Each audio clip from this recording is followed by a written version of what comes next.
بسم الله الرحمن الرحيم رب العالمين الرحمن الرحيم مالك يوم الدين إياك نعبد وإياك نستعين اهدنا الصراط المستقيم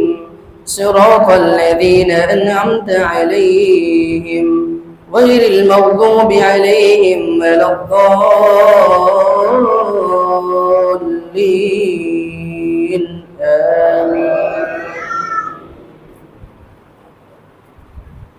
ولما فصلت العير قال أبوهم إني لأجد ريح يوسف لولا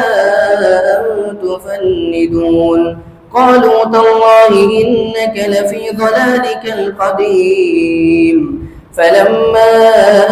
جاء البشير ألقاه على وجهه فارتد بصيرا قال ألم أقل لكم إني أعلم من الله ما لا تعلمون قالوا يا أبانا استغفر لنا ذنوبنا إنا كنا خاطئين قال سوف أستغفر لكم ربي إنه هو الغفور الرحيم فلما دخلوا على يوسف آوى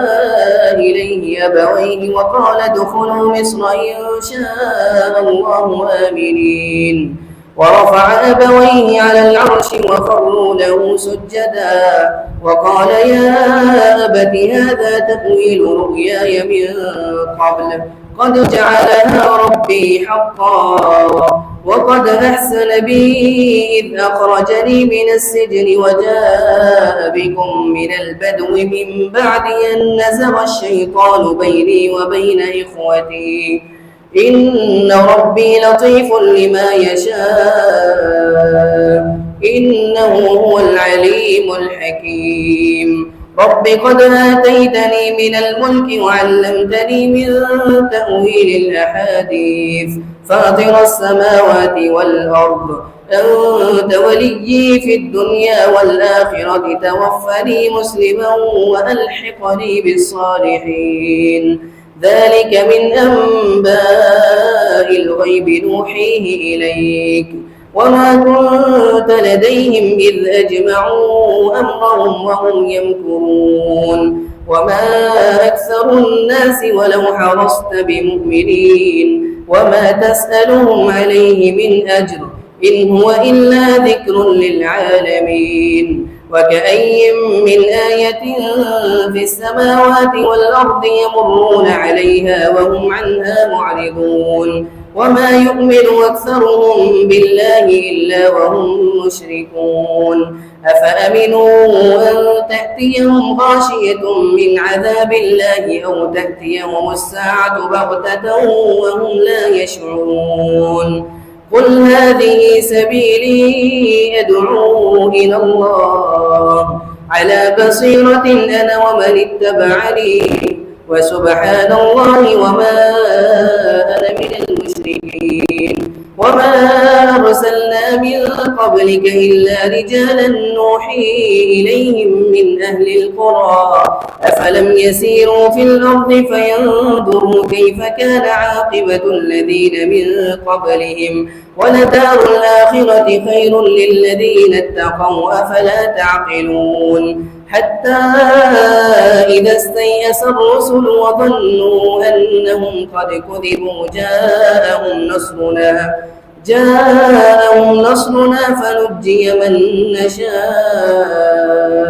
ولا يرد بأسنا عن القوم المجرمين لقد كان في قصصهم عبرة لأولي الألباب ما كان حديثا يفترى ولكن تصديق الذي بين يديه وتفصيل كل شيء وهدى ورحمة لقوم يؤمنون الحمد لله رب العالمين الرحمن الرحيم مالك يوم الدين إياك نعبد وإياك نستعين اهدنا الصراط المستقيم صراط الذين أنعمت عليهم ربهم غير المغضوب عليهم ولا الضالين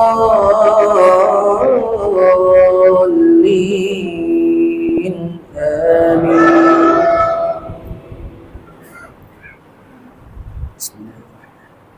ألف لام ميم را تلك آيات الكتاب والذي أنزل إليك من ربك الحق ولكن أكثر الناس لا يؤمنون. الله الذي رفع السماوات بغير عمد ترونها ثم استوى على العرش وسخر الشمس والقمر كل يجري لأجل مسمى يدبر الأمر يفصل الآيات لعلكم بلقاء ربكم توقنون. وهو الذي مد الأرض وجعل فيها رواسي وأنهارا ومن كل الثمرات جعل فيها زوجين اثنين يغشي الليل النهار إن في ذلك لآيات لقوم يتفكرون. وفي الأرض قطع متجابرات وجنات من أعناب وزرع ونخيل صنوان وغير صنوان يسقى بماء واحد ونفضل بعضها على بعض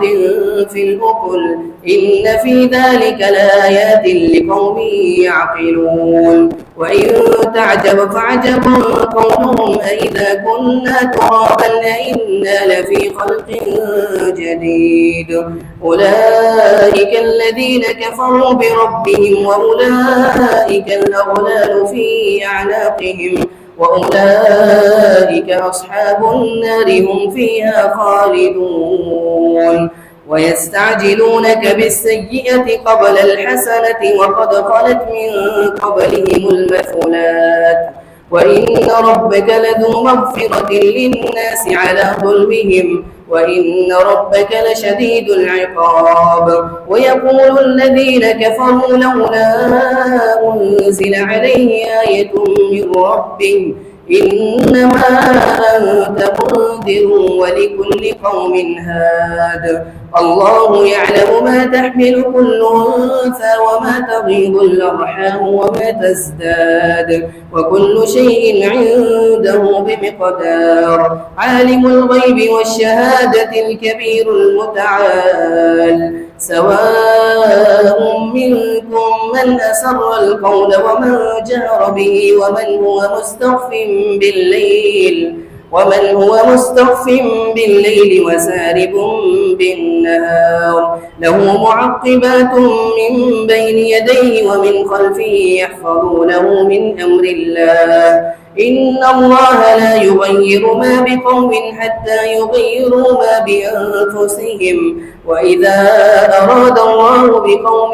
سوءا فلا مرد له وما لهم من دونه من وال. هو الذي يريكم البرق خوفا وطمعا وينشئ السحاب الثقال ويسبح الرعد بحمده والملائكة من خيفته ويرسل الصواعق فيصيب بها من يشاء وهم يجادلون في الله وهو شديد المحال. له دعوة الحق والذين يدعون من دونه لا يستجيبون لهم بشيء إلا كباسط كفيه إلى الماء ليبلغ فاه وما هو ببالغه وما دعاء الكافرين إلا في ضلال. ولله يسجد من في السماوات والأرض طوعا وكرها وظلالهم بالغدو والآصال. من رب السماوات والأرض قل الله قل أفاتخذتم من دونه أولياء لا يملكون لأنفسهم نفعا ولا ضرا قل هل يستوي الأعمى والبصير أم هل تستوي الظلمات والنور أم جعلوا لله شركاء خلقوا كخلقه فتشابه الخلق عليهم قل الله خالق كل شيء وهو الواحد القهار أنزل من السماء ماء فسالت أودية بقدرها فاحتمل السيل زبدا رابيا ومما يوقدون عليه في النار ابتغاء حلية أو متاع زبد مثله كذلك يضرب الله الحق والباطل فأما الزبد فيذهب جفاء وأما ما ينفع الناس فيمكث في الأرض كذلك يضرب الله الأمثال للذين استجابوا لربهم الحسنى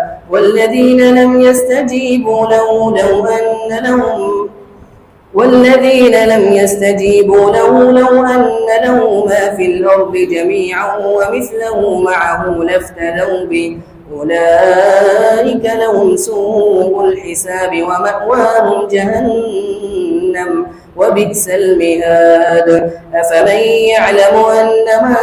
أنزل إليك من ربك الحق كمن هو أعمى إنما يتذكر أولو الألباب الذين يوفون بعهد الله ولا ينقضون الميثاق والذين يصلون ما أمر الله به أن يوصل ويخشون ربهم ويخافون سوء الحساب والذين صبروا ابتغاء وجه ربهم وأقاموا الصلاة وأنفقوا مما رزقناهم سرا وعلانية ويدرؤون بالحسنة السيئة أولئك لهم عقبى الدار جنات عدن يدخلونها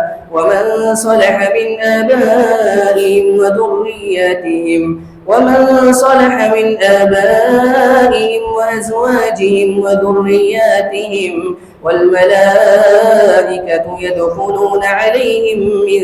كل باب سلام عليكم بما صبرتم فنعم عقبى الدار والذين ينقضون عهد الله من بعد ميثاقه ويقطعون ما أمر الله به أن يوصل ويفسدون في الأرض أولئك لهم اللعنة ولهم سوء الدار الله يبسط الرزق لمن يشاء ويقدر وفرحوا بالحياة الدنيا وما الحياة الدنيا في الآخرة إلا متاع ويقول الذين كفروا لولا أنزل عليه آية من ربه قل إن الله يضل من يشاء ويهدي إليه من أناب